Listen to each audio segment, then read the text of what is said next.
Surviving the Survivor. We bring you the best guests in all of true crime. Don't forget to subscribe and smash that like button. Here's your host, Emmy Award-winning broadcaster, Joel Waldman. Hi, everyone, and welcome to Surviving the Survivor, the podcast that brings you the best guests in all of true crime. And today we have two very special guests. We have Gigi from Pretty Lies and Alibis, and we have Lauren from Hidden True Crime. I know most of you guys probably already know these two amazing women, but if you don't, they are both creators. They each have their own channel here on YouTube, and then they also have an audio podcast. So I just want to say hello and welcome to Gigi and to Lauren. Hey. Hello. Thanks for having us. Yeah, good to be back. Yeah, thank you for being here. And before we get started, I just want to remind everyone that we are three different channels. So this is a collaboration between Surviving the Survivor, Hidden True Crime, and Pretty Lies and Alibis. So after the show, regardless of which channel you're watching on, if you can please go to all of our channels and subscribe, hit the like button. And if you want to, you can join our memberships. It just supports the shows and it tells us that you guys like these types of shows and the content that we're all putting out. We all put out very similar cases, but very different and unique perspectives. So just because you like one of us doesn't mean you can't like all of us. So please definitely support the show. And I know some people are going to get annoyed, but wait. I just want to remind everyone, Joel's book is out. It's only been out for a couple of weeks. So if you do not have this book yet, you definitely should. Some of you may be rolling your eyes, but here's the thing. When your spouse or your best friend or your loved one or anyone that you care about does something really cool, like write a book, you show up and you support them. So I just want to thank everyone who has shown up and who has supported Joel. And if you have not, the book is available on Amazon and you can also buy it on survivingthesurvivor.com. Just click on Joel's book. All right, enough about that. Now let's get into it. As many of you guys know, we've been getting together every couple of weeks to go over the Chad Daybell trial. And after everything happened with the sentencing, obviously there was chaos, a lot broke out. We were all, I think, caught off guard with the timing and how sudden it was. And so I just figured, even though it's been a little over 2 weeks, it's still worth doing a show to debrief and talk and get our reaction and really have some time to reflect, not just the three of us, but everyone in chat as well. So welcome to everyone. Welcome to STS Nation. Welcome to the Alibiers. Welcome to the Gems. And again, Lauren and Gigi, I'm excited to hear from both of you guys. And let's get started by getting our reaction about the sentencing. I want to start with Gigi, and then obviously we'll go to Lauren. But Gigi, where were you when you heard that sentencing was going to be taking place on that Saturday? So I had the live stream going. My mods who rock were monitoring that. I was driving to CrimeCon. So it's like 5 hours, maybe a little less from my house to Nashville. So I was like, I'm just going to drive it. I had all the stuff in my car and my phone blows up, y'all. So my phone just absolutely goes crazy about verdict. We have a verdict. So I pull over and I'm 35 miles from the hotel where CrimeCon is. So I whip it over in a parking lot, y'all. I thought I was going to end up on Forensic Files. There were people there that were just, I'm not trying to be judged. They were sketchy. And they kept coming like near my passenger window, like, and just staring at me. So I'm kind of just like off camera shooing them away. But I'm like, y'all, I'm gonna be on Dateline. But it was, so yeah, I was just in my car watching when that verdict came down. And then once it was announced, went to the hotel. But yeah, very, very tense 30-minute wait for many reasons, not only verdict, but just life and limb. Well, and that's the craziest part about this is it happened to be that weekend was CrimeCon. So lots of true crime fans, lots of creators, we were all either just arriving to Nashville or had already been there. I know many gems were coming up to me saying, hey, where's Lauren? Have you seen her? And I was like, no, Lauren is not coming because there is major breaking news in the trial and she's been there the whole time. How can she leave now? So Lauren, tell us about where you were when you made that decision to stay and obviously what was going on there locally. Yeah. And thanks. Right. I had a ticket to CrimeCon. We were going to all do a meet and greet together and that didn't happen. Of all the things we thought or predicted during the Chad Daybell trial, maybe it would still be going on. We didn't expect a sentencing on Saturday. So you're absolutely right. I canceled my flight. I gave my ticket away. I just couldn't. I couldn't leave after being there for 2 months. And, I just had to see it through. So being there, it was really, really heavy.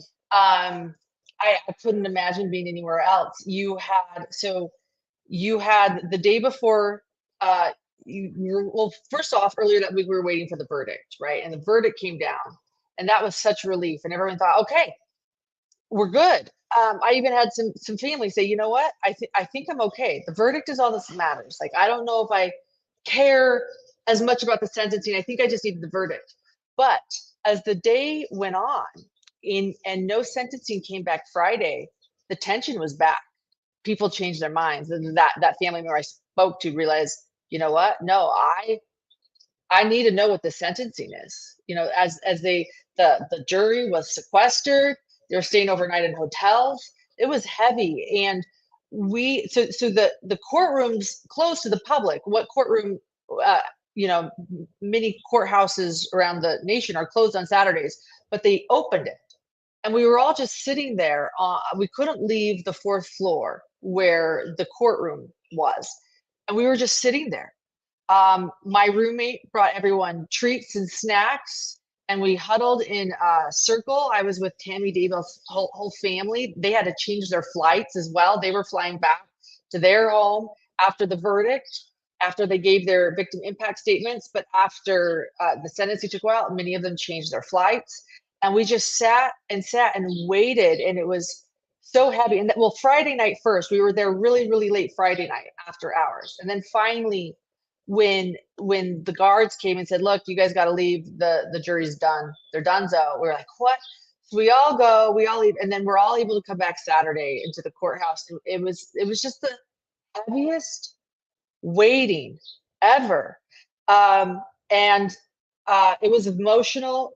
And I guess heavy is it wasn't even exciting. It was just heavy. It was emotional. It was when we all got in there for the sentencing, I think we just felt relief that finally we were going to see this through. Whatever it was. It wasn't even that we wanted a certain sentencing. It was that we wanted a conclusion, I think. Well, and it was interesting because Joel and I had gotten to CrimeCon to Nashville on Thursday. And so we had been there, we had sort of checked out, and shout out to Space Coast because he was running everything for us. And I was like physically, I don't know if any of you guys saw our live when we were breaking down, but I was like literally wrench, screwdriver, like building this whole setup that we had. So we were completely checked out on Friday. And I had told Joel, I was like, you know what, like, we'll just check in later. Like we'll keep checking headlines. Joel always has news alerts. And then I got tons of texts from Space Coast. And then on Saturday, I didn't check my phone because at CrimeCon we were so busy. And all of a sudden I had like so many missed calls from Space Coast. And he was like, it's happening now, the sentencing. And I remember Gigi was just a few booths down from us. And I ran over there and I was like, Gigi, she's like, I know. She's like, I'm pulling it up on the computer. She's like, we have it on the computer. So people were huddled around there. I was like physically running around CrimeCon to try to get guests because we also wanted to take it live and do an analysis with different best guests. And like the entire room, you could just tell everyone was just, there was so much suspense and everyone was nervous and anxious and almost not excited, but just, waiting for this moment to finally happen, because I feel like so many of us have been watching this. I mean, you guys have obviously been covering not just this trial, but Lori's trial as well from the very beginning. So for you guys, I feel like this has consumed so much of your life, but it was interesting to be there. And I know so many of you in the chat were also there with us, like wildfire.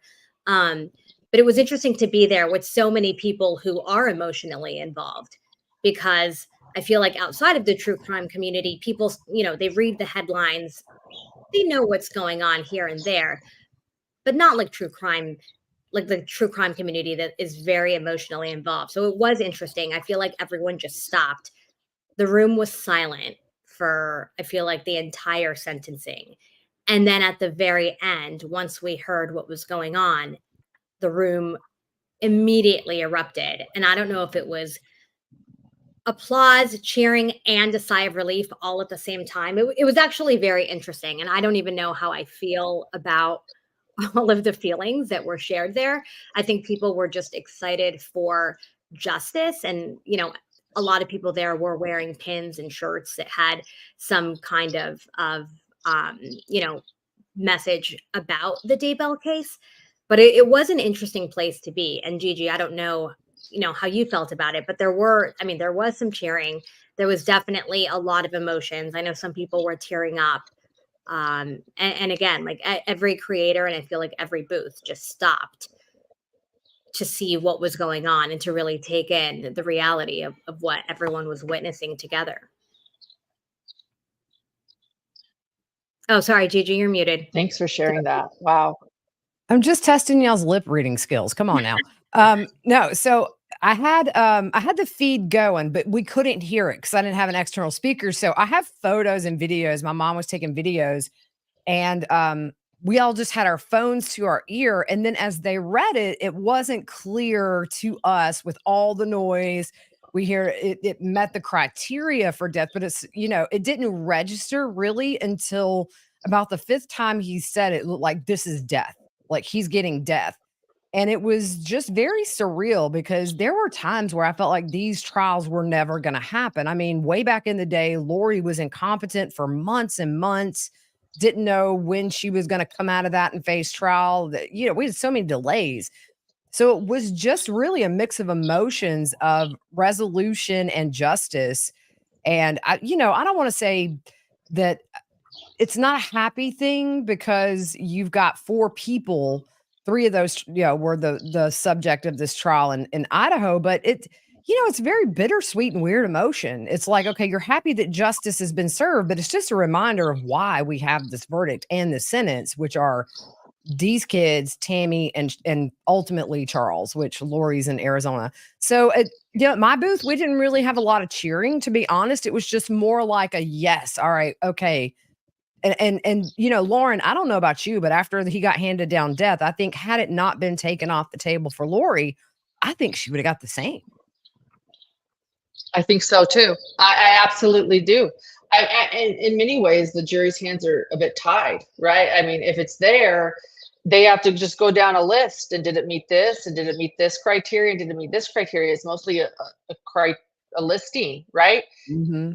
And I don't know how much. I mean, the jury pretty much just has to look at that. They have to follow the guidelines. So yes, I think you're right that if Lori had penalty on the table, she would have gone there. Yeah. And what about being there, Lauren? We were all watching on our computers on Zoom. Like we were watching, but obviously we're still so very disconnected since, as you remember, Zoom doesn't have the best camera angles.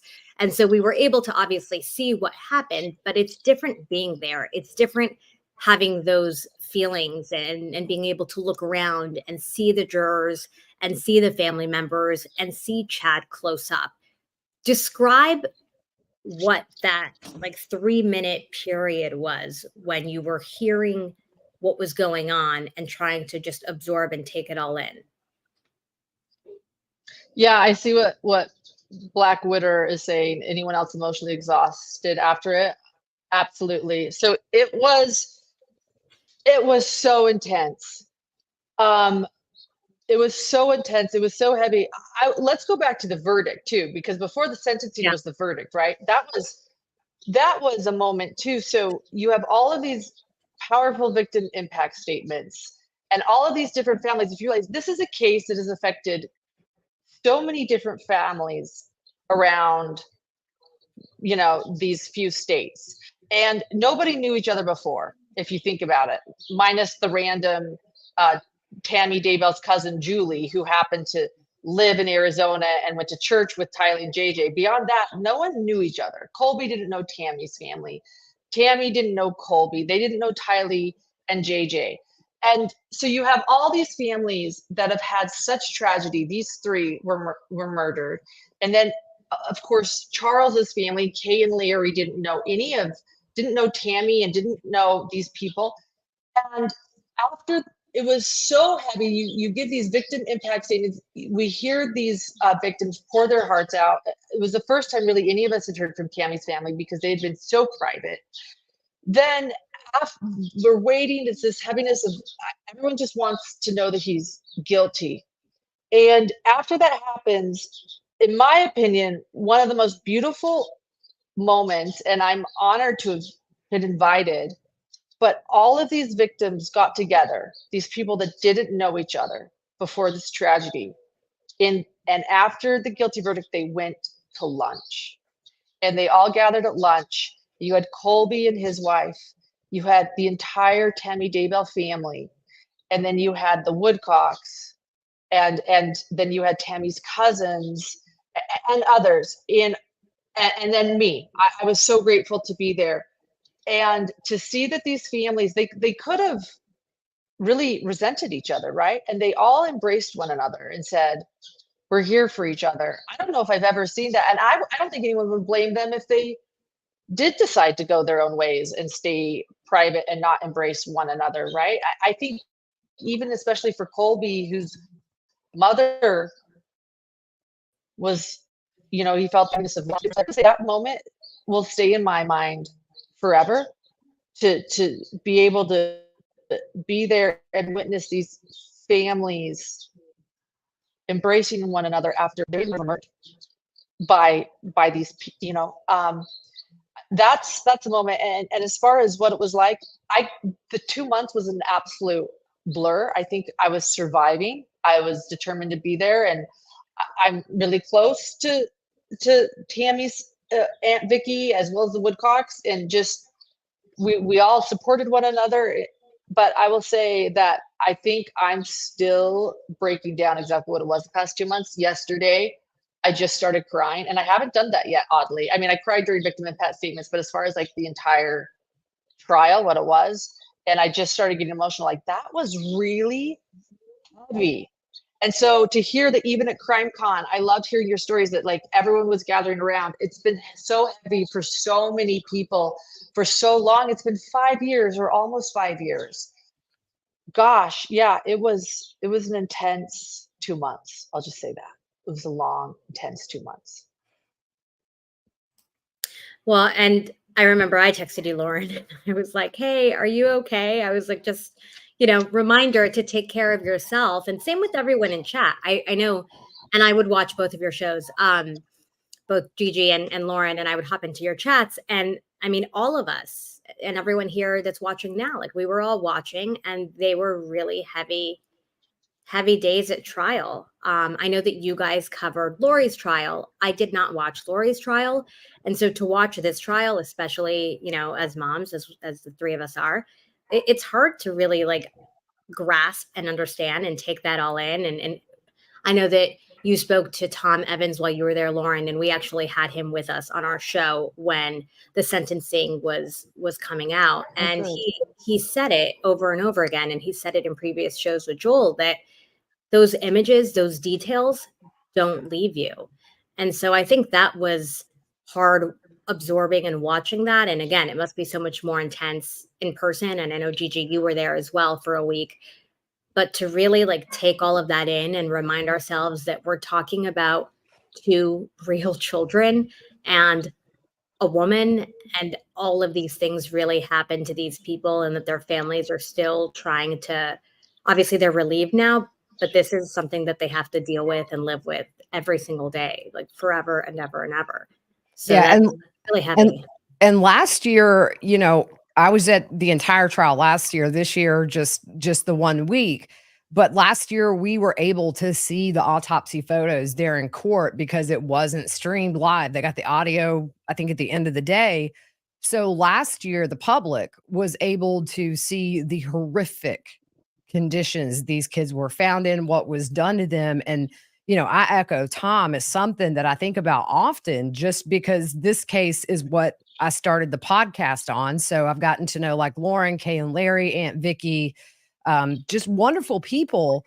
And so you feel this sense of, even though you never got to meet these victims, you have a love for them that really is hard to explain and may sound weird to people who don't follow true crime. But over the years, you feel like you kind of know people you'll never meet. And so there is that personal connection with every bit of the trial. And so I think last year for me personally, when we had the autopsy photo days, it is one of the most profound moments in the years I've been doing this that will stick with me forever. And this year with it being streamed, they didn't show anything to the public. I think one time they slipped and maybe showed one little thing, but it wasn't super graphic. But that's something that until the day I die, I'll see with my eyes wide open. It was so, so horrific. But just kind of building on what Lauren said is last year you saw the same thing. You saw these different family members coming together, and instead of your family member did this, I mean, everybody just it's like this unit, and they're a part of this club that God forbid any of us ever have to be a part of. But they are in a very unique situation in that they're all dealing with the same heaviness in their own way related to their own loved one. But at the end of the day, the horrific nature of the case bonds them in a way that I'm really glad they went the direction of strength in numbers. You see Tammy Daybell's Aunt Vicky and Larry, and you would think they had known each other for 20 years. There's no awkwardness. It's just love. It's pure love. And then we had Dawson Murray, the sweetheart, who is Joseph Murray's brother, show up. Just the biggest sweetheart you would ever meet. Totally his profile picture right now is with Kay and Larry. I mean, it's like he let everybody know, I'm on your side. Like, this is horrible. I'm here to support you guys. And so you have moments like that where it's like, man, in the ugliness, some really beautiful things can happen. And I want to say, oh, go ahead. Oh, no, go ahead, Lauren. I was just going to say, as far as what Gigi just said, one moment I'll never forget. And I think, again, Gigi and I sat by each other the majority of Lori Vallow's trial every day, and we saw those autopsy photos. They showed the gallery last year because it wasn't televised. And I think the moment, Gigi, that is seared forever in my brain, and I think it kind of shows, you and I were on Banfield together that evening, and we talked to Ashley Banfield about what we heard, and the video is still up on my YouTube. It's actually has a warning before it, and because it's so graphic, but you could see the heaviness in you and the heaviness in me and the shock in Ashley, and that's, I think, sort of like this moment that I'll never forget. What we learned that day, will never leave us. So I just want to thank you for being a friend during that time too, when we were learning about that. Yeah, and I mean, you and I were, and we were riding in the car together some, and we had time to talk about things and kind of unload on each other and just kind of hash out what we had seen. And I'll never forget, I was 30 seconds from going live on Cuomo that same night, and I got sick. And I used to work in a morgue. And so seeing graphic death does not bother me in a way that would make me physically ill. But I think, again, it's that connection to knowing and loving Kay and Larry, and now knowing and loving Aunt Vicky. I've claimed her as my aunt, whether she likes it or not.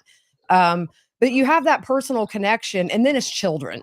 That's a whole other heavy layer of them two, just I poor Shanley Painter, she was on air, and I found a little cove where I could just go get sick. Thank God there were no security cameras, but it all kind of hit, it was just so heavy. And Lauren and I were seatmates last year, and I missed being there. I'm glad I got to go. That was the last week of testimony, and the first day I was there was when Emma and Garth testified.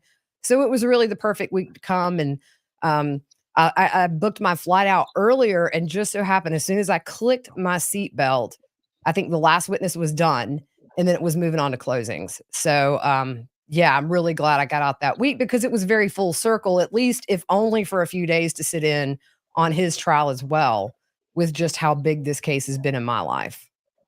And I do want to get to Emma, but first I want to answer Annie K's question here. She's asking, what is to be learned from this case, in your opinion? Obviously, this case had a lot of emotions, a lot of evidence. It's been, it was almost the part two, because we already saw Lori. Now we had Chad Daybell. So what do you think your takeaway is for this case and for this whole trial? And we can start with you, Lauren. So much, but you're asking for one thing.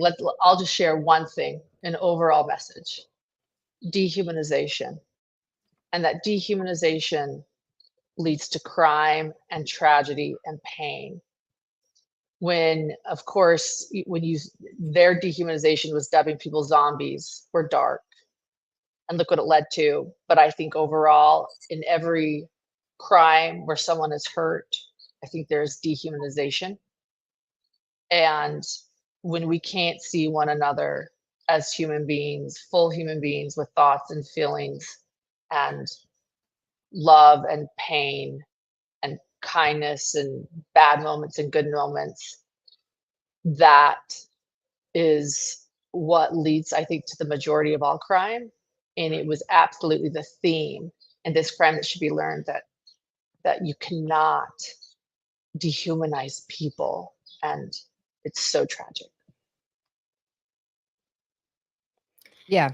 And speaking of dehumanization, I just want to put this image up here. I know that all of us watching are probably very familiar with this case and with the victims here, but every now and then I like to put the images up just so that we do humanize this story and we do remember that this is about these three beautiful faces that we're looking at. These are people who will never get their life back. These are kids who won't go to middle school, won't, live on to get married, won't live on to have a career, won't live on to do any of the things that so many of us are doing. And same with Tammy.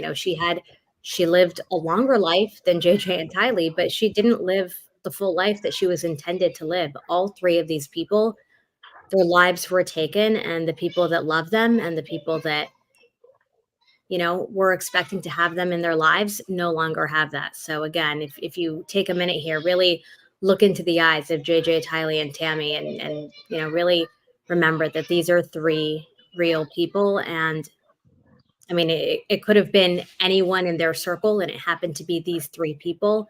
And it really is heartbreaking. Yeah.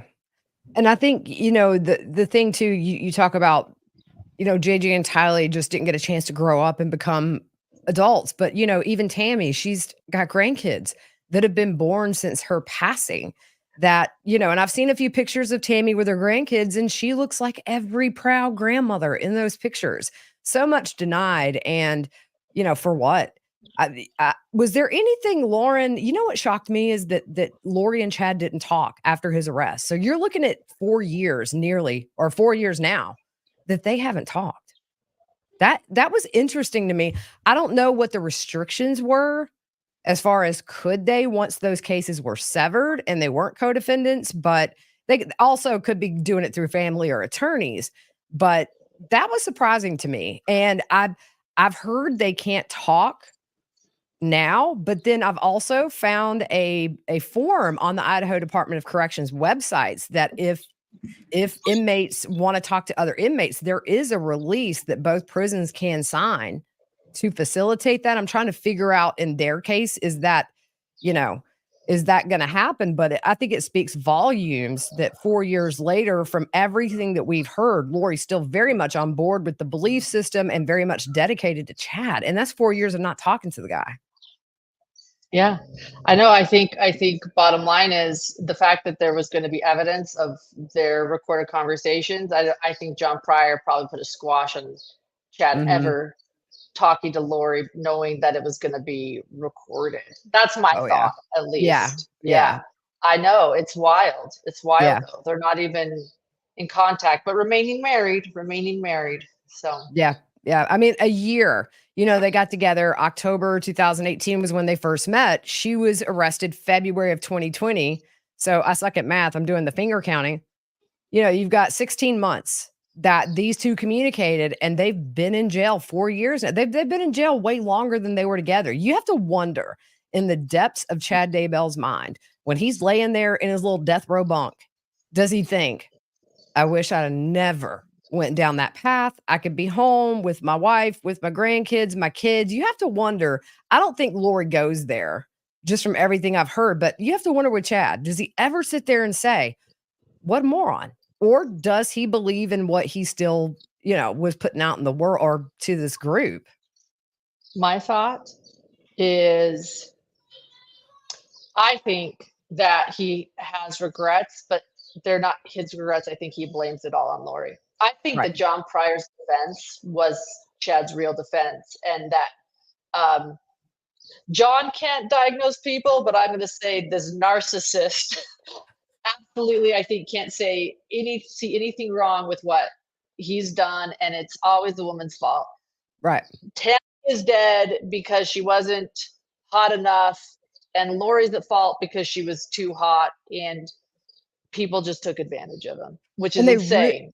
yeah. And he really focused in on, what I call flat out body shaming with Tammy and then making her the siren, the sexy siren, if you want to call her that. I mean, I would dispute that, but it really was kind of those typical patriarchal views of women. That was the theme of John Pryor's overall defense, which is, Yeah. she had big, I'm going to go get me a quarter pound with cheese today, just out of spite, and just be like, Yeah. this one's for Tammy. But yeah, it really That's bothered what I me. did. Yeah. I saw you. I think you posted about that on Instagram.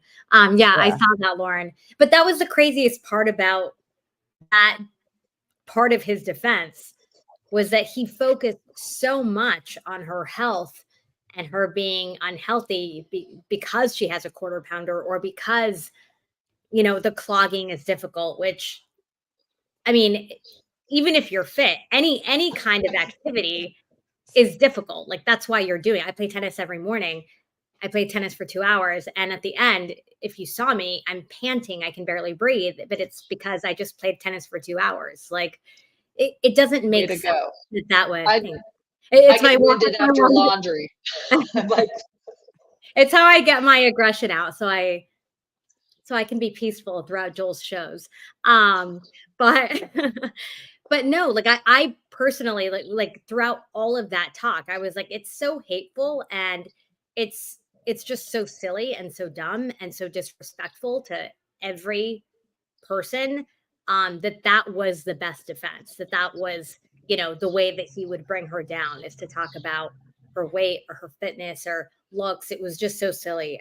So Yeah, I horrible. to be very, very disrespectful. Tammy was a beautiful woman. You put the two next to me. I'm going to say Tammy was the prettier woman by far. I hate that comparison, and really what I think happened in the very beginning is that Lori probably, I mean, look, if 4 husbands, he was number 5. She's been around the block. She's been around the world several times. And so I think she just did things to that man that blew his mind and made him lose his mind. And then not only that, it seems like for decades, Chad was trying to find some people to buy into what he was selling, and bam. Not only did he find the people, he found a woman that was pursuing him and he was pursuing her. And then it was just gasoline fire. Boom. Well, and yeah. question for you, Lauren, going back to sort of buying into this and, remorse or whatnot. Was there any moment, I feel like we didn't see it on camera, but was there any moment, even if it was for half a second during the trial, that you caught Chad having any kind of expression of, I don't know, just something that would make you stop and pause and say, okay, he's showing a different emotion? Not once. And you know what? I actually felt Lori did more than Chad. We were all disgusted last year when Lori was upset seeing her children's autopsy photos and didn't want to see him and wanted to be excused from the courtroom because we were like, how dare she, making the jury and us see him and she won't, like, how dare she? That to me now is so much better than how Chad acted, which is 100% indifference. The one day he cried, and I didn't see tears. There could have been tears. I'm not going to judge whether he was or wasn't. But the one time he cried was hearing his voice on the 911 for Tam when he was calling to say Tammy had died. So first off, who's he crying for? Him making the call or Tammy? And that was the question I had. And then we answered the question later that day, or about 10 minutes after. So the call ends. There's a sidebar. And what does Chad start doing while John Pryor's over on the sidebar talking to everyone? He's scrolling pictures of Tammy dead on his computer. Everyone on the left side could see nothing. Nothing. So if you wanted to know who those tears were for, 5 minutes later, that was answered. It was for Chad. he showed zero, maybe I did something wrong. And he really did just, he blamed it on the women. And I just want to point this out too, because it drives me crazy. Women cannot win. Lori was at fault because she was hot and a vixen. And so he slut shamed her and, you know, blamed it all on her. And Tammy was dead and murdered because she was not healthy enough and not petite enough. And it just points out, like, in Chad's brain, this is everybody's fault but him. And it just also shows it's always the woman's fault when it comes to Chad Daybell. And what about this question here? It sort of segues, you know, because it seems like Chad really just stuck by his story, and you know, that's just who he is right now. But what about Raque Acevedo's question? And I believe, I could be wrong, I don't even know how I know this. I think she's in Mexico City. I could be totally wrong, though. If not, I apologize. But shout out to Raque Acevedo. But she's asking, do you think these trials will resonate with all the ones who are still buying the delusional crap that they are selling? Will they stop? So, you know, we may assume how Chad feels, but what about people who were following him, who believed in him? Do we think this has changed how they feel? Or do we think this is just a mistake in their eyes? I think they think that he went down the wrong path, that he was taken by Satan. And I'm referring to people with Chad Daybell's belief system minus the killing of zombies. Okay. So there is a group out there that believes in a lot of the things Chad Daybell believes in, but they say, well, but we would never kill children. But here's my concern. And it goes back to the dehumanization. If these people that share his belief system believe that people can be inhabited by evil spirits, that's dehumanization. And when you start to believe that people can be inhabited by evil spirits, there is always, always, always a threat. Because once you dehumanize someone, you can do the unfathomable to them. And so will they stop buying into this delusional crap? Gosh, I hope so. But the other day, I saw a video of a man who loves and reads the book Visions of Glory, a book that Chad and Lori loved. And he was talking about his little girl being possessed by an evil spirit. And he did an exorcism on her. And now she's okay. And that's why she was having seizures.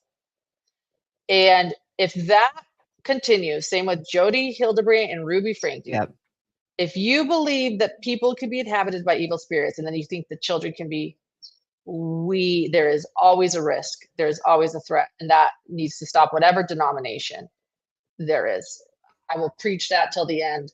I know we have Bible stories of Jesus Christ casting out evil spirits from people, but in my opinion, this idea's got to stop, because it's dehumanization, and there's always a threat if that happens. Well, you look at Blaise Thibodeau. I mean, that was a close call where, if you remember, I think it was from Arizona, where the mom and the uncle and the sister took him into Alaska because they thought he was going to usher in that second coming. I mean, you see that those radical ideas are still out there, but at the same time too, I honestly wonder, what did Chad Daybell tell John Pryor as far as his side of the story? There were times where Pryor would say things that were so completely out there to me that I thought, how much of this is coming from Chad? And he's just reiterating that to the jury, where, you know what I'm saying? Like with Melanie Gibb, why was there this fixation with Melanie Gibb? Did Chad tell Pryor something that got Pryor hot on Melanie Gibb's trails? We'll never know, I'm sure, but still, there's just things that I wonder. I think so. I think John Pryor knows a lot, and I think he was told something by Chad about Melanie Gibb. I think so too. I think so.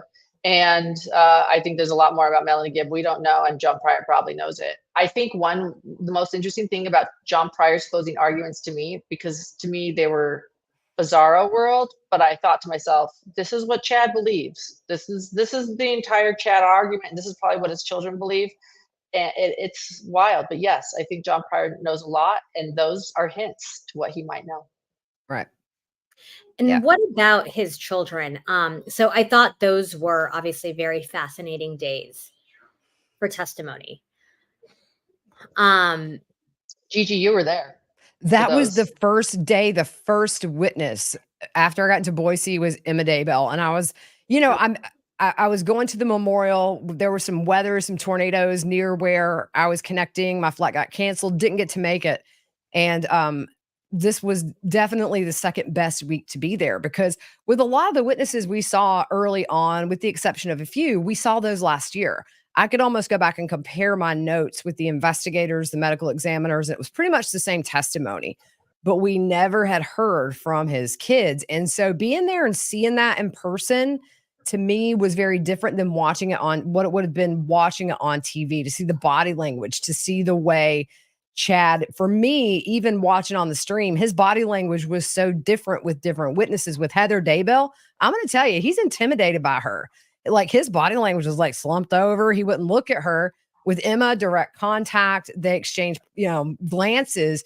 With Garth, he barely looked at him. When his mom was on the stand, it was the good boy posture. That for me was really interesting to watch. Just how he reacted to certain people on the stand. And then when Lieutenant Hermosillo was on the stand, Chad kind of kept his head down a little bit, but then you'd see him out of the corner of his eye, like, please don't let him be looking at me, but I'm going to look at him.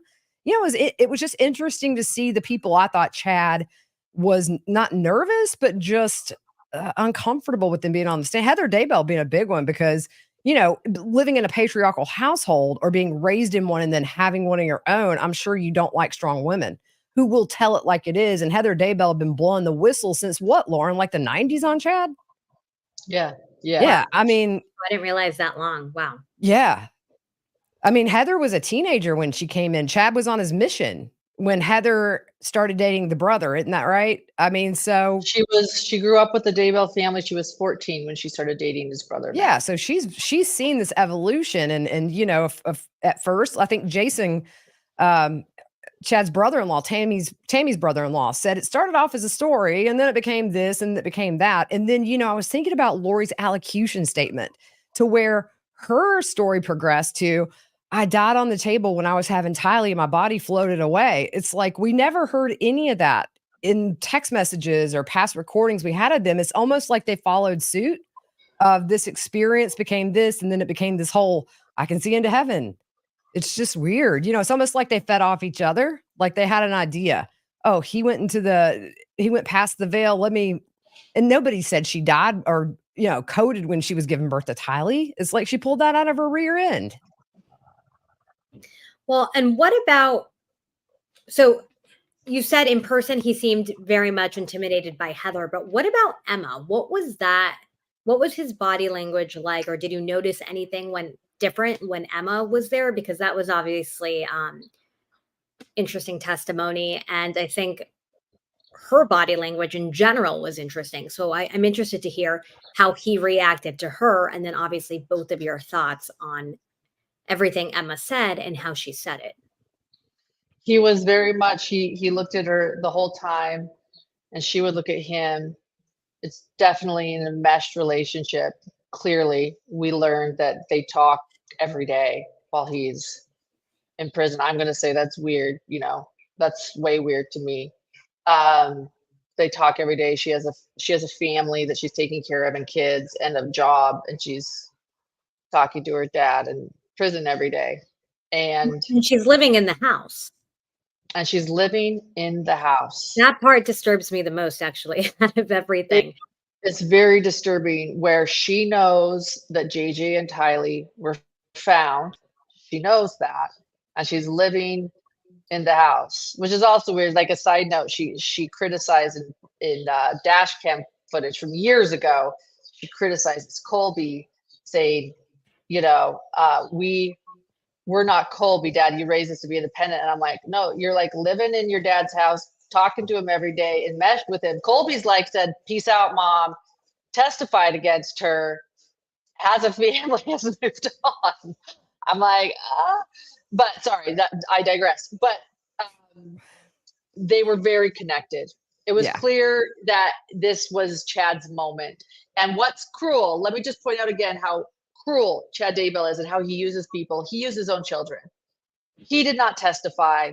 He put his children on a national platform to make fools of themselves, for people to gasp, to be shocked as they defend him, not just defend him, but blame and victim shame their own mother. Forgive me, I thought I was on Do Not Disturb. Victim blame their own mother. And he did that. Like that, he uses people. He was not afraid to put his children on the stand for a national trial to embarrass themselves. But he proudly did it, and he was proud of them. And he clearly has some coercive control over them, in my opinion. And I'm not taking the blame away from Emma either. She's a full-grown woman and makes her own choices and is living in this house and is married and could stop talking to her father. But just like Colby stopped talking to his mother.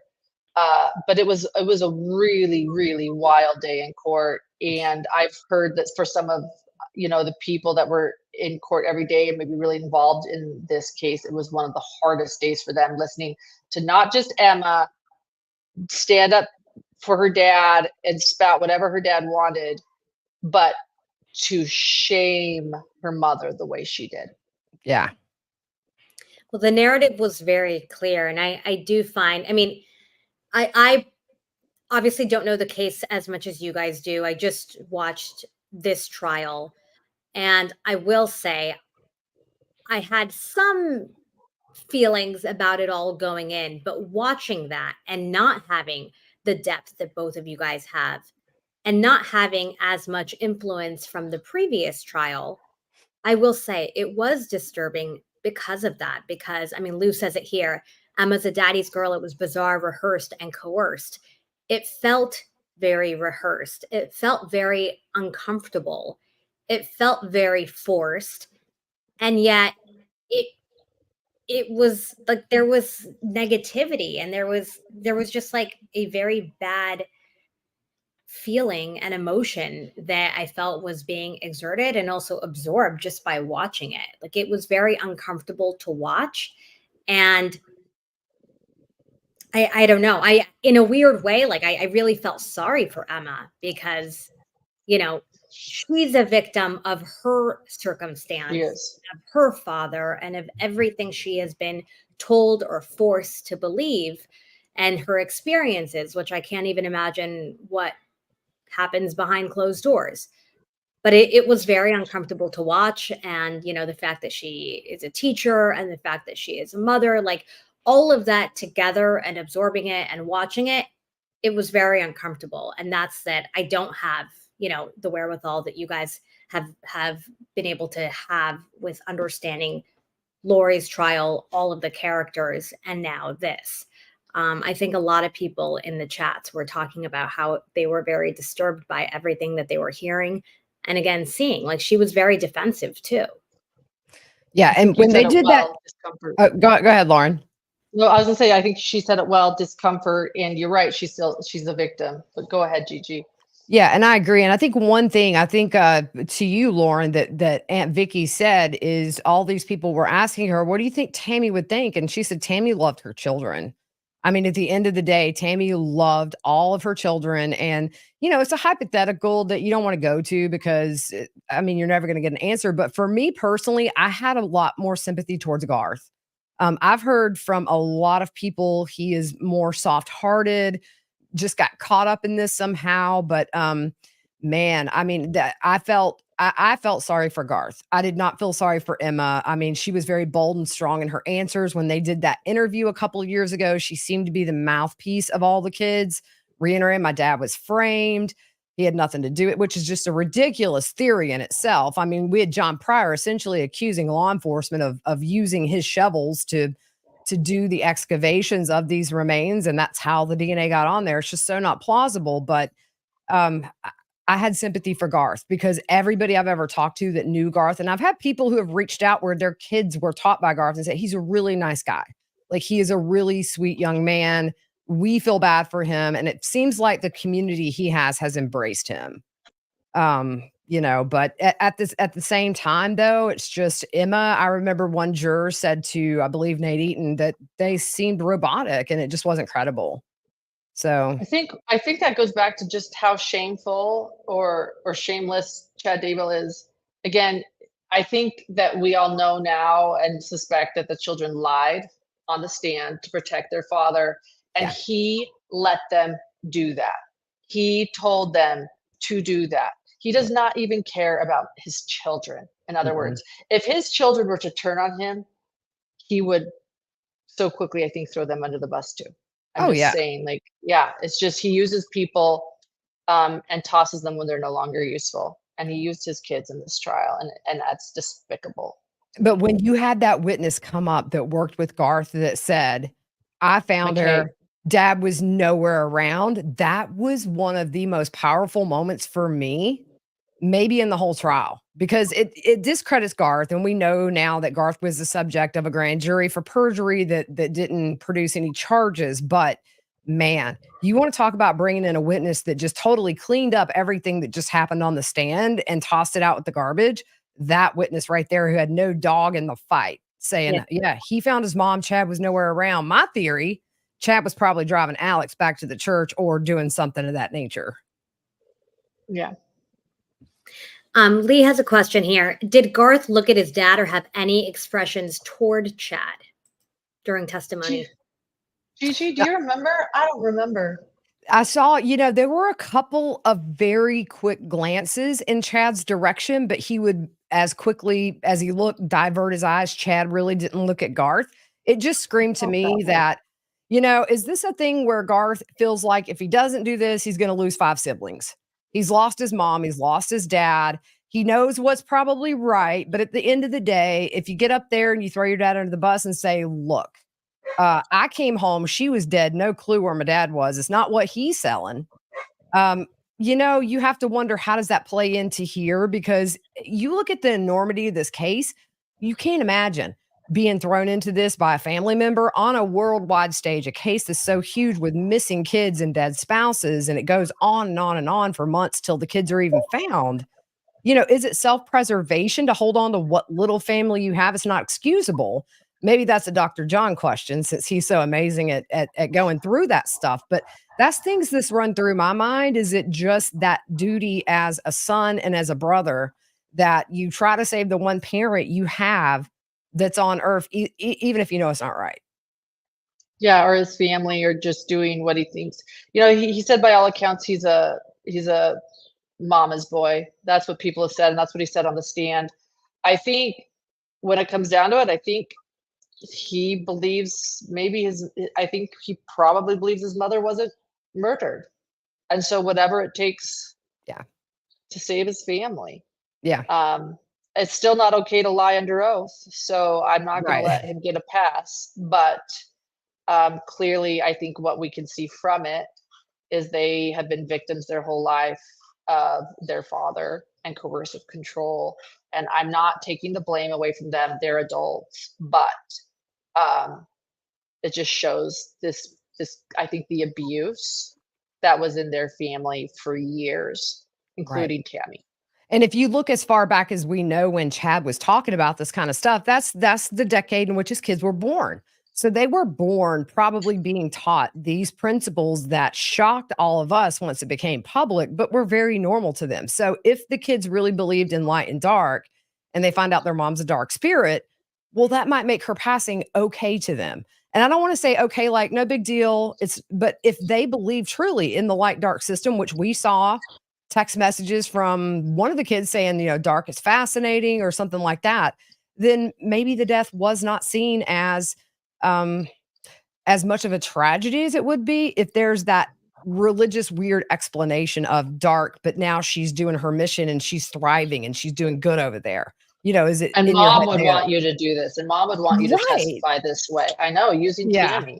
Right. So there's so many dynamics at play that we may never know, but my feeling is that from day one, these kids were raised in some way as it progressed in this thought process, and that I'm gonna contributed to the stand of what we saw. I'm gonna say what I think. I'm gonna say it boldly. I think Chad Daybell was always an abuser. Did he escalate his belief system? Sure, probably. But I think he was always an ass, sorry. And I think he abused Tammy probably from day one. She probably didn't recognize it. They had kids early, and he controlled that family. And um, yeah, no wonder she was depressed. And I think it Yeah. was manipulative, and I think people couldn't see it. Many people can't see these things. so Right. clearly. You know it's wrong when someone hits you, but you can't always see it when it's manipulative and it's emotional.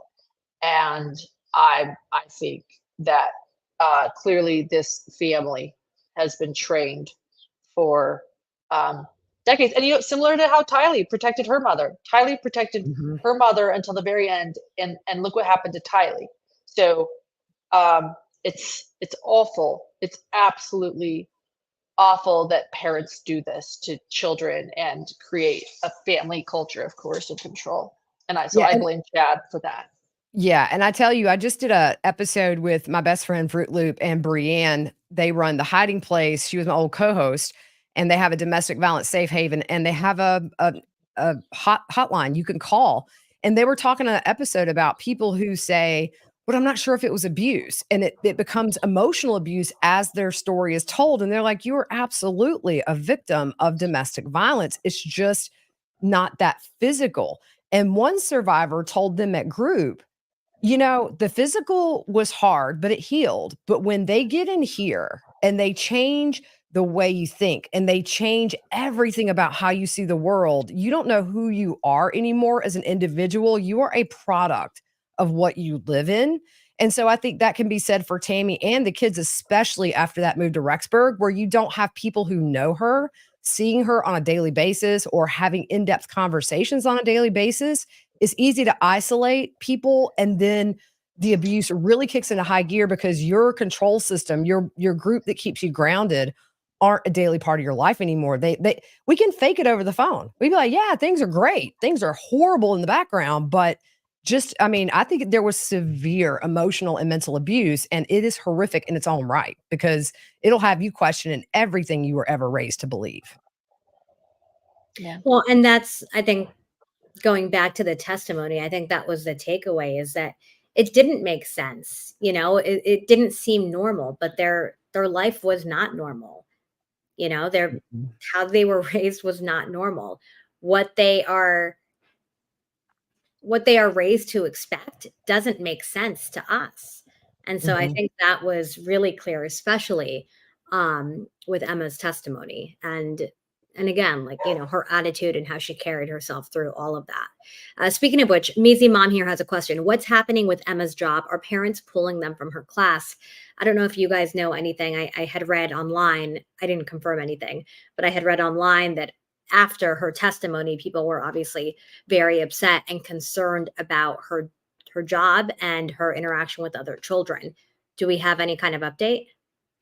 I've heard the same. I'm like you. I have not confirmed it. I didn't call and find out what was going on, but I wouldn't be surprised. I will say this: I am not. I am very anti-cancel culture. I don't want everyone to start calling and saying get her out of this job. But I will say, if I was a parent in that school district after hearing her testimony, I don't blame the parents for calling and being concerned. I would have concerns. So I don't blame anyone. And this is again where I am upset at Chad Daybell for allowing his daughter to give this testimony. Because yeah, it probably will hurt her career. Uh, and I guess my hope is if it does, or if she can't be teaching, or if she loses a job, hopefully maybe this will be a fresh start. In many ways, she needs to get out of that house. She needs to stop talking to her dad. She needs to maybe branch out. If these children are ever going to heal, maybe a fresh start could be really good. Mhm. But did people start calling? Probably. They probably did. And again, I'm not for cancel culture. I don't think that anyone should go group try to cancel anyone. But I don't blame parents for being concerned. I certainly would be. So I just think it's a natural. I think it's a natural consequence of Chad Daybell allowing his children to get up there and do what they did, and hopefully maybe these children. I still have hope that maybe these children can see something different. I hope they've lost so much, and now possibly careers because of these testimonies. So, I hope that they can maybe get a fresh start and get out of that house, stop talking to Chad, And and reconnect with the Douglas family, because clearly there's so yes, much love waiting for them there, and, it's just like that would be the most ideal thing, is for everybody just to sort of stop doing what they're doing, get a fresh start, and reconnect with Tammy's family, because every single sibling of Tammy's that got up there extended that olive branch. We love you. And I think that these kids probably don't understand, with the way they've been trained, they would be welcomed back with open arms and probably tons of love and not a lot of questions, because that totally. the family members of Tammy that I have grown to know and love, they would just be like, "I'm so glad you're back. Let us love you." And man, I really hope that happens for everybody. I think so much healing could take place within that family if that would happen. I completely agree. They all extended an olive branch and love for them in their victim impact statements and spoke to them. And you're right, they do have a lot of love. They have not lost family if they could open their arms to the Douglas family. I hope that these children, they're adults. I hope they start. The first way to healing is seeing this for what it is. I don't know if they can, but I hope they do for their own Yep. sake and their own health. And a lot of family obviously spoke out during the impact statements. But what about with you, Lauren? You were obviously there. You were, with everyone. You were interviewing a lot of people on camera, but then also speaking to pretty much everyone off camera as well. I mean, you really sort of became part of the family, just being there and really taking on all of the emotional exhaustion with them. What was your takeaway from, like, was there any single person that left you with any kind of message or anything that you want to share? I mean, you obviously interviewed, I feel like, pretty much everyone involved.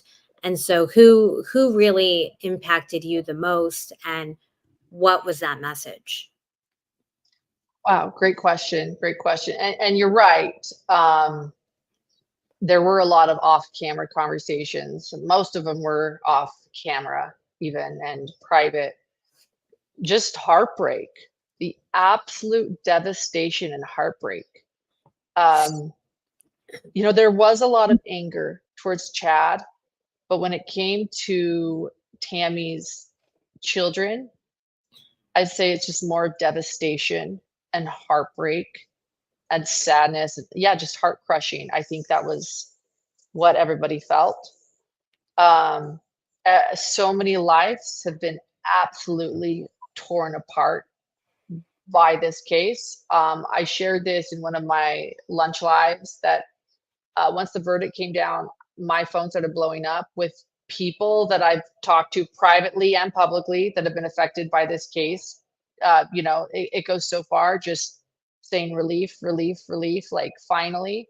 Um, so many people have been affected by this case, and it's hard to even explain the ripple effect, even beyond family. And I've even been talking to a lot of those people, like some people that people don't know about, and just the devastation and the tragedy that will affect hundreds of people and generations to come.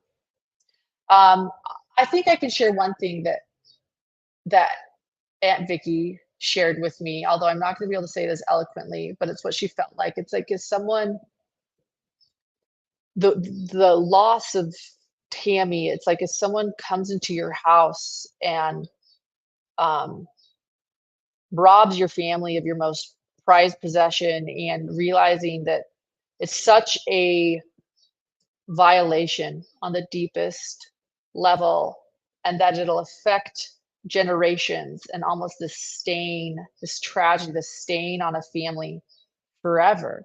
Not just the temporary loss of Tammy, but also what it will do for her grandchildren and for her children and for the generations to come. Vicky would so eloquently express to me as an aunt, while she's not Phyllis, she's not her mother, her aunt, who grew up very close to Tammy. Tammy would work for her as a high schooler in her flower shop. She said it's just the most violating thing you could do to a family, like, just it'll forever. Um, she would joke, there would be jokes among the Woodcocks and we used dark humor to get by, and there would be jokes with the Woodcocks and Vicky about how now every Dateline show is so boring, that they used to watch Dateline, and now it's just, that's all you got. They joke that like their story is like, everything's a snooze fest now because the tragedy that affected them is so extreme and so intense. And like I said, the ripple effect, so they'd have that humor and they would laugh about it. And then the next moment though, they'd be crying. And I think that was a takeaway is, I think I want to share this from Vicky too. And that she loved her sister Phyllis so much too. She loved her sister Phyllis. They were very close. They were sisters. And she sat every day in court to be a witness for Tammy, to say, I'm standing by my niece, and for my sister too, who can't be here because she died of cancer right after Lori was convicted. And I think because of that violation in the family, she was like, I just need to make sure somebody is there every single day. And it was trying. It was hard. And she made a big commitment. And, Tammy's family thanked her for doing that because it was hard for them too. And so many people couldn't. They just couldn't fathom sitting in front of him every day. But just going back to the absolute travesty, the violation, and how it will affect generations to come. The loss of their beloved Tammy and JJ and Tylee, and what is that, and Colby too, just the travesty. I think that's what I learned over and over again. And the strength too, though, I want to say the strength and the love these families have. I can't get over that. Like I said, they could all have resentment towards one another. Victims don't have to get along with other victims. That's like, there's no rule that says that. But these families have chosen love and compassion and forgiveness and gathering and connection. And it is so touching for me to see that. I remember Larry making a comment one time too, extending an olive branch to Chad's kids, that they could come to them, and it's, that's something I've always respected, and we just touched on it, which is just, you have all these people that have been affected in very different ways, but in very similar ways, that just found that common ground of grief and love and loss and support. There were times where I would see Vicky check in on Larry. I mean, it's just, they became each other's keeper during this trial in just the week I was there. And I know last year it was a lot of the same. You saw it. You saw these different families just, hey, you good? You good? You need anything?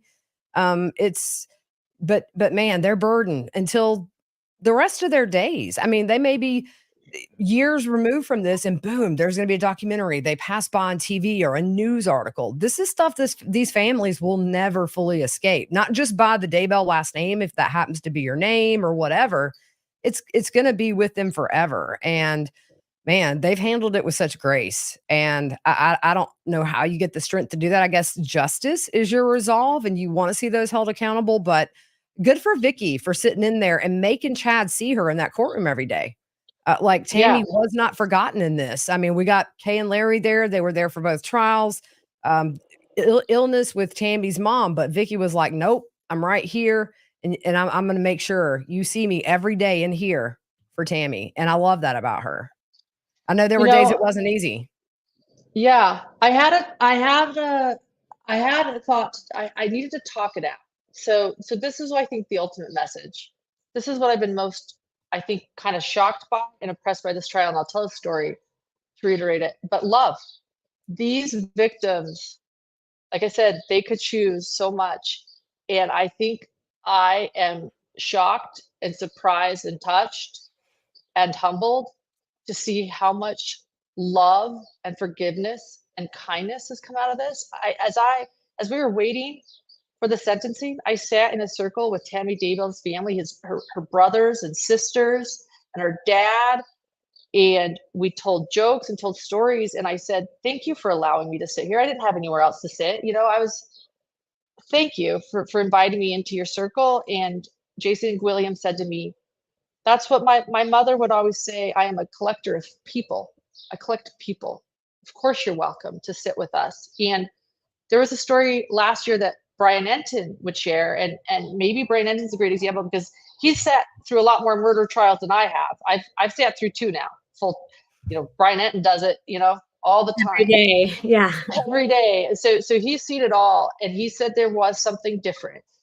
And we were all waiting for the verdict of Lori Vallow's trial. He would often sit with Gigi and me, and we were waiting and waiting, and there was a prosecution room that they had given to the victims. And in one moment, I was getting ushered in. Hey, come here, come in. And I walked in, and they're like, it was the Woodcocks, and it was Rex Connor, who was Silver Linings host and the uncle of Lori Vallow, and me. And I think they invited, Justin. Well, I think I was walked in. They're like, do you want a sandwich? Sit down.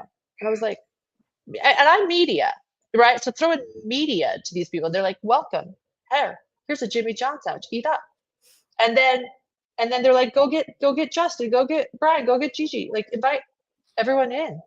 Who needs a sandwich? Who's waiting here? And Brian said, this is exactly how he shared it on our channel. He said, I don't typically eat when someone offers me food and I'm on the job. I typically say no, and you've been a reporter, right? That's kind of what, people offer you stuff, right? You're always like, no thanks. You're like, I'm good, I'm on the job. And Brian goes, you know what though, I realized it's been a really long day and I was hungry. So he's like, yeah, I'll take a sandwich. And he sat there and he couldn't believe the hearts of just all these people affected by absolute tragedy. And so I think that overall there was a lot of behind the scenes, there was a lot of dark humor, there was a lot of laughs, there was a lot of love, there was a lot of camaraderie. But overall, I would say I'm just so surprised at the love. And that's what Brian said. He said it wasn't unusual. He said it's typically, you don't always see this at every trial. And so I think the takeaway from this is, despite the sick crimes, that love and kindness and the collecting of people has come from this tragedy is really touching to see. Mm-hmm. And in their worst moments of reliving through testimony and being in court and all that, to think we need to feed these people. And it's not just the physical food. It's that you see the kind of family that Tammy came from, which is this loving, hey, been a long day for you. Come join us. Same with Rex. I mean, he's a sweetheart. I met Rex last year at trial. I've talked to him a little bit after. But you see, and then you just think, man, it's just so sad that I really just think that Chad isolated her from that love that was her rock. I'm just thinking out loud here. I have no direction I'm going, but I'm just saying that you see the love in that family and you see what she was moved away from. And then you can see how easy it is to sort of just keep pounding all the stuff on. And we don't know what Tammy knew. We don't know what Tammy suspected. We know that Melanie Gibbs said she suspected something between Chad and Lori, but just so many things will never be answered. And I guess we'll always wonder, did Chad get to those emails first? We don't know. Yeah. As far as Millie Miles, I have not had a chance to speak to Annie. She gave a beautiful victim impact statement for her niece. She was able to meet her once as a teenager, and was really touching to hear how that affected her, that speech, especially because no other, family was there to rep, on Lori's side. And she gave an incredible victim impact statement. I've invited Annie on our channel. She's declined. She doesn't want to really speak on other channels, and she does her own thing. And she came and left right after, so she did not mingle, and she has declined coming on Hidden True Crime. One more quick question here, and then I know Gigi has to race out with her daughter, and I have for full disclosure, if you're hearing a lot of background noise, I have my 3 kiddos plus the 2 dogs here, and Joel is also live, so hope my kids are okay. But Karen Lee, I know, I'm like, fingers crossed. Fingers crossed. I told my 10-year-old, if there's an issue, yell louder. Right. But Karen Lee here has a question. Can you guys weigh in on Chad Daybell's mugshot? He appeared unemotional during the trial, and then that weird grin. Yes, I'll tell you what I think. Lauren has First off, yeah, and people mentioned in chat, I want to clarify, yes, Colby Ryan was there to give his sister the most beautiful victim impact statement. I didn't mean to dismiss that. I just meant other answer uncles. Colby was there to represent Tylee. So yeah, I didn't want to dismiss him. Dude, I saw it and I didn't know what to think. When I first saw it, I started giggling. I was just like, all I could say is like, this is not what I expected. And there was a part of me that my first thought was like, this is just like Lori's like wide-eyed mugshot. I was like, I put them side by side because I was like, is this him showing his crazy? Like he looked crazy to me. And we had not seen that look ever, like never a hint of I mean, there were times where he would grin like where somebody stumbled over words, like the most odd things, socially, he's an outcast. But yeah, no, I'm with you, Lauren. What did you think when you saw it? I think, okay, so I have a very different take on it. To me, my first thought when I looked into his eyes and see this weird grin is fear in his eyes, not in his mouth, but maybe they connect. Maybe it's that I'm getting checked into death row and I'm never getting out. For me personally, I saw fear. Just sort of this awkward, holy crap, like this is happening. It's, maybe, they get mental health evaluations as soon as they get to prison. Did they give him some feel-good medication to maybe make getting escorted into his forever home cell in solitary a little easier? Maybe, but I see fear. And so whether I'm right or wrong, I'm going to say fear because that makes me feel better.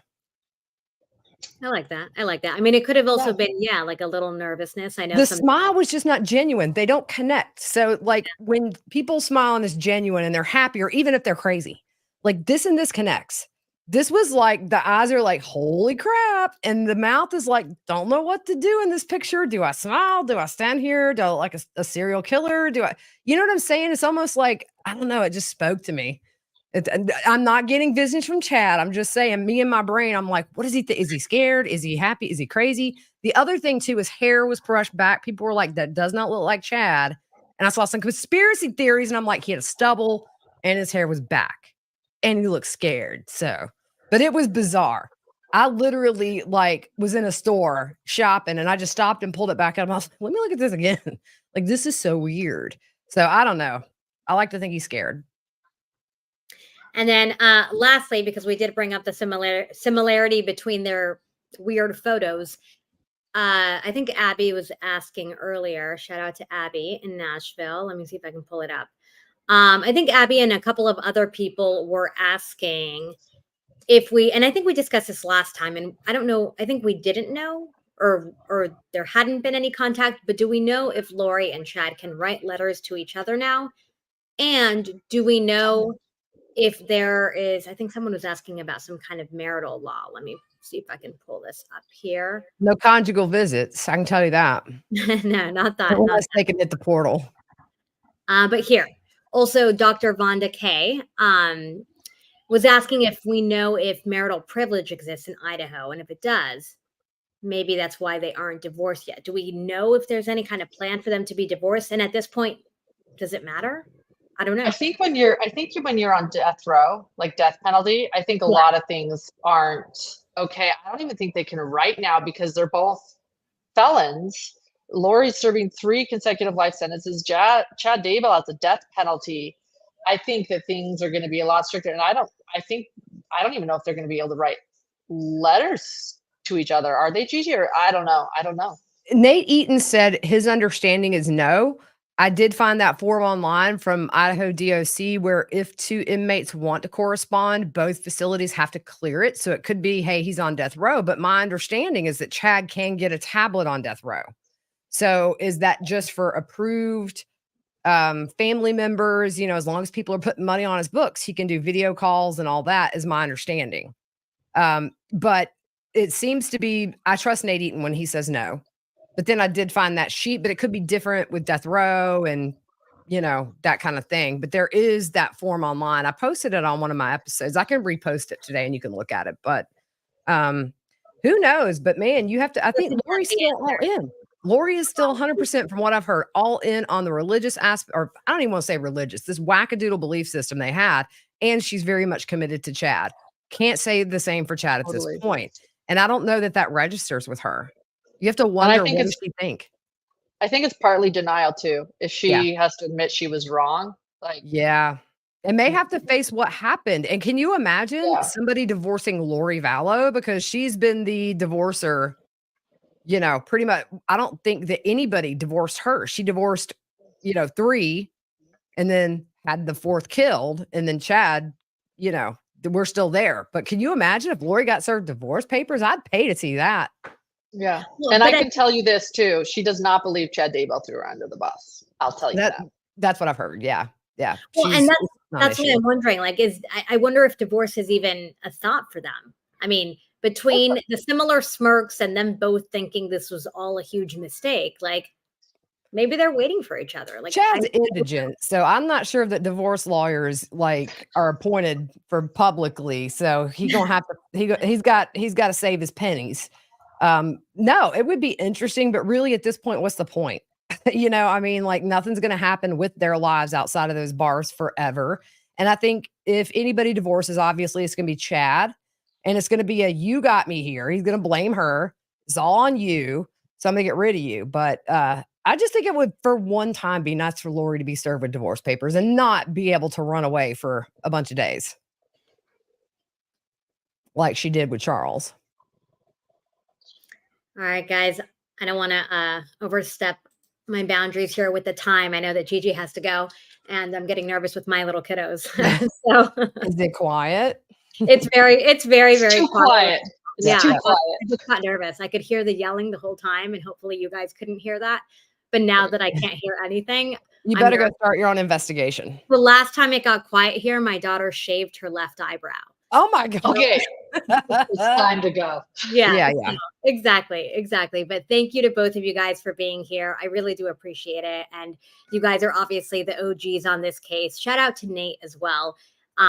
Who's obviously not on our panel, but he also knows this case very well. He lives in the community. He knows all things. So shout out to him because he did a phenomenal job covering this. But you and too. Justin Lum, got to throw Justin Lum in there. He's taking over the duties in Phoenix for us with Lori's impending trial, which is supposed to be August. I don't think it'll happen then, but Justin Lum, ever since the day Charles was shot, July 2019. Yep. Yeah. Justin Lum too. I swear, you know, the one thing I can watch over and over and it just cracks me up is Nate Eaton on the ground after she was extradited. And he's like, welcome back, Lori. I just love Nate. He's so low key sarcastic and it just cracks me up. So every now and then I'll go where he's like, welcome back, Lori. I love Nate. He's such a good guy. He's very good. Another quick thing, just want to pull this up here and remind everyone that this is really all about justice for JJ, for Tylee, and for Tammy. So thank you to all of you guys. I also want to remind you guys that when you guys leave very nice, thoughtful, meaningful comments on any of our channels, family members and friends do go and watch. They do go and read, and it means a lot. And just on behalf of all of the family and friends and anyone who is affected, thank you guys, not just for this case, but for many cases. I know we also covered Rachel Morin over the weekend with family members on our channel. And family can read all of the comments. And so when you guys leave those comments, it really does make them feel like they have that support that so much of you guys are sending. So I just wanted to say thank you to everyone. And one more note, it is June 17th, which means we are, I believe, exactly 3 months away from Donna Adelson's trial. I want to let you guys know, if you have not subscribed to this channel that I'm on right now, it is the STS Surviving the Survivor Trials channel. You should be. We are already planning our programming. We will be pivoting and ramping up. We have a lot planned. We also have a very special show planned for Dan Markel's 10th anniversary that will involve a lot of best guests. So please stay tuned. And again, thank you guys for being so warm, so welcoming, and so supportive of all of the victims and all of their family members as well. It really does show. And all of the comments that I wasn't able to pull up here, I apologize. I'm still figuring out. I actually bought a mouse. I'm trying to figure out how to do the comments and speak at the same time, but I love listening to Gigi and Lauren, so I didn't want to take away from listening to pull the comments up. So apologies. But thank you, Gigi, and thank you, Lauren. Do you guys have anything else you want to say or share? No, thank you. Thank you for this. Give us an eyebrow update later. I definitely will. Trust me. Yeah, and just thanks to everybody for loving these families. They felt it, you know, they read the comments like you say, and just even just sending a thought of good wishes their way. They are very grateful, and they're just good people. I think Lauren can back me up 100% on this. These families are very unique. And I've covered some big trials in the past, but man, I've never wanted to be a part of so many families, even with everything going on as these, because the people in those families are so loving and accepting and open arms. So yeah, I just hope they find some peace now that Idaho is settled. We still got Arizona. Yes. Still have Arizona. Yeah. All right, everyone. Thank you so much. And remember, this is 3 different channels. This is the Surviving the Survivor channel. It's our trials channel. So please remember to subscribe and to like. We have Gigi from Pretty Lies and Alibis. So please go to her channel, subscribe and like. And then we have Lauren from Hidden True Crime. So go to her channel and like and subscribe. We appreciate all of you guys. Thank you so much. Bye, everyone. We'll see you. Bye-bye.